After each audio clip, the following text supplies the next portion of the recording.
answered so because he is in the condition of shortage. He had means of acceptance, however, the hindrance which got in his way vitiated the working of these means, and they did not bring any benefit. He said, while his food is from the forbidden, his drink is from the forbidden, his clothing are from the forbidden, and he is nourished from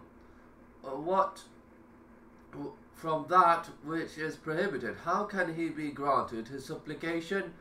Meaning that he is answered is remote because he has these hindrances.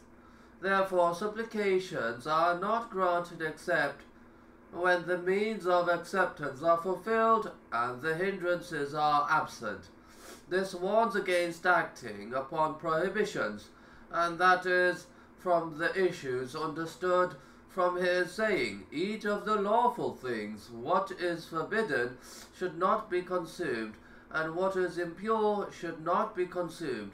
Allah the Mighty and Sublime has made pure things permissible for us and forbidden us from impure things.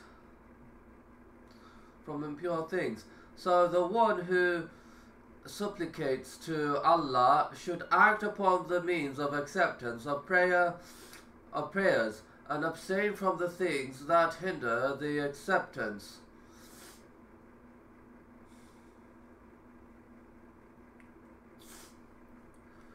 It is not intended that you only supplicates, one must act upon the means of acceptance, as he supplicates and abstain from the means of denial. This is the main thing. Thus this hadith points to highly beneficial lessons. The first point of benefit, that the servants are all given orders, the prophets, the angels, the messengers, and the believers. Every creature is given orders and prohibitions, so no one should ever invent something in Allah's deen from himself. Allah will not accept all such things.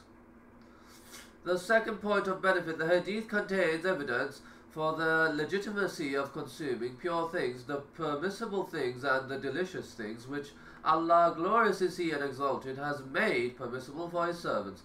Thus, no one should come and say it is from worship to leave legitimate things and deny the soul. We say to him in response, this is not devotion to Allah, the Mighty and Sublime, because the Messenger used to eat pure and delicious things, fruits and meat of different kinds. He used to marry women, he used to sleep, and he would take what Allah has made legal for him and leave what He prohibits him, and he is the model. May Allah's peace and blessings be upon him. So it contains refutation for whosoever claims that zuhd means leaving pure things. Zuhd rather means abstaining from the forbidden and leaving the excess things that the individual is not in need of. As for what one needs, leaving it is not from zuhd. Zuhd is not denial of the soul of what Allah has made legitimate for it. The third benefit, it contains evidence that supplications are not granted until the means of acceptance are fulfilled by the supplicant and the hindrances are absent. The fourth benefit, it proves that taking forbidden things corrupt the body because it becomes nourished with impurities, so it corrupts the body spiritually and physically as well. This is because these forbidden things have harm and bodily diseases, and Allah, glorious is He and exalted, has not prohibited them except for the reason that they contain harm. For example, consider the animal that drops dead without being slaughtered. Allah the Exalted has prohibited its consumption for the harm and diseases that it contains. Likewise, alcohol, the hard drugs, cigarette and hemp, they are all harmful to the body and deen, and it does not benefit the servants in any way.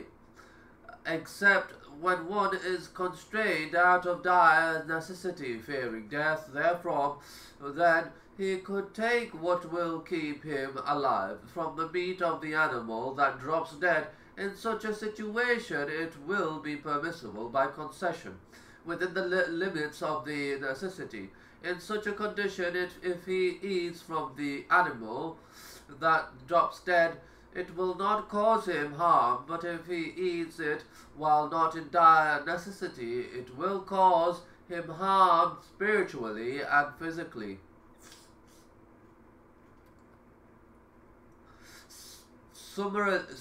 Summarily, the hadith is a great one and a path upon which the Muslim should tread in his life.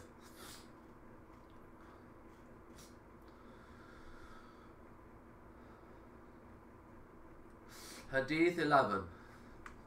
The grandchild of Allah's Messenger from the daughter and his heart felt, may Allah be pleased with them both, said, I committed to memory from Allah's Messenger, leave that which makes you doubt for that which does not make you doubt.